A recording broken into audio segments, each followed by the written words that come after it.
everybody, Will here with this week's edition of Coach's Corner. Let's see what George has in store for us today. Coach's Corner with Will Alexander and George Alston. Brought to you by Pro Plan and K9 Chronic.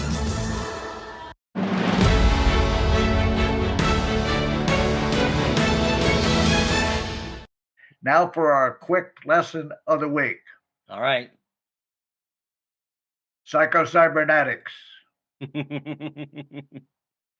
I got this lesson 100 years ago from you. This is something that you do before a big show, before actually for anybody at any show.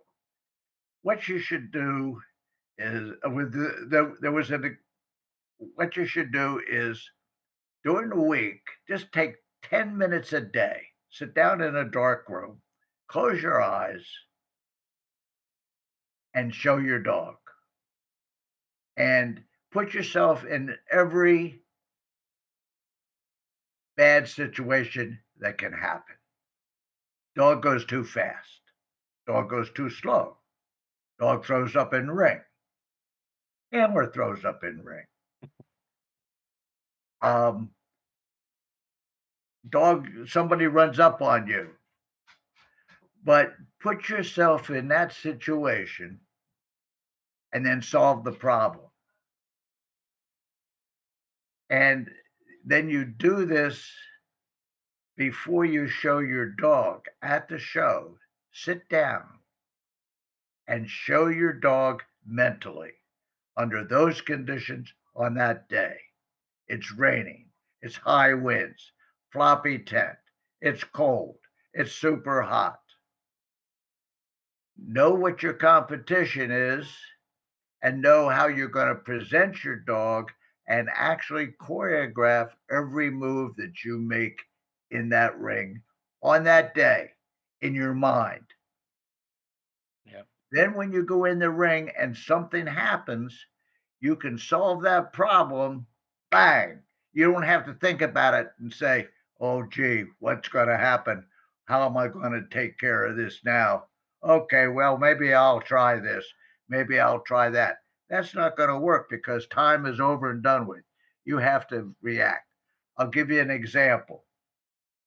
I think I did the last one. I was at a show in Baltimore showing Solomon's Private Stock, the English Springer Spaniel, and we're standing there waiting for Best in Show, and they play the national anthem. They played the national anthem. He had never heard it being played, and it was very loud, and he freaked out. I knew right away what to do. I grabbed him, picked him up, ran in the other room, closed the door. He didn't hear it. After the national anthem was over, we came back in. He was 100%. Other dogs around were not. We went in and we won Best in Show. Bingo. Another time happened. I had heard that it was at a national specialty, a Springer that I was showing, that somebody was going to pull a dirty trick on us. I didn't know what it was, but I prepared myself for it. And lo and behold, we go to gate individually, and somebody let a bitch in season run across the ring. Now, what would I do? I just let the dog go out and look at the end of the lead, and he froze. And I milked it for everything it was worth. I waited until they got a hold of this bitch and the whole thing, and then continued gating. Came back to the judge. Judge says, "You want to try that again?" I said, "I thought he looked pretty good. Thank you, sir." And yes, we won that national specialty. Prepare yourself for things. Yeah. Be proactive, not reactive. That was Right. always my motto. Because you have to be proactive. Also, too, if you're proactive on your dog and you keep getting your dog to do things in the ring, instead of reacting to what he does, you want him to react to what you do. Then he doesn't have time to screw you up. That's right. And about the I used to visualize while I was driving, but I kept my eyes open. That's good. But yes, we used to do that driving on the long drives. How many times did we show a dog?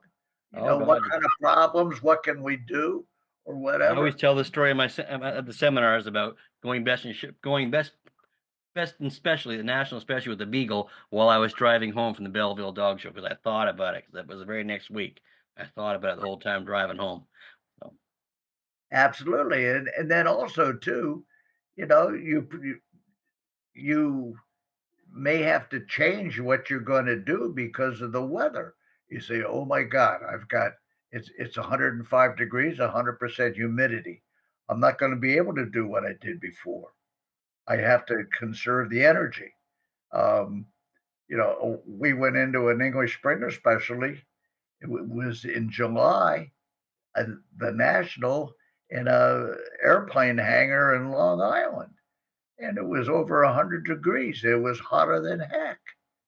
Well, I walked in there and I didn't show my dog for probably he was good enough. I was going to make the cut, but I never really pushed him until that last 5 minutes in the ring. Everybody else went and pushed their dogs in the beginning. Everybody else's dog ran out of gas. That last time around the ring, we just took off like a house afire.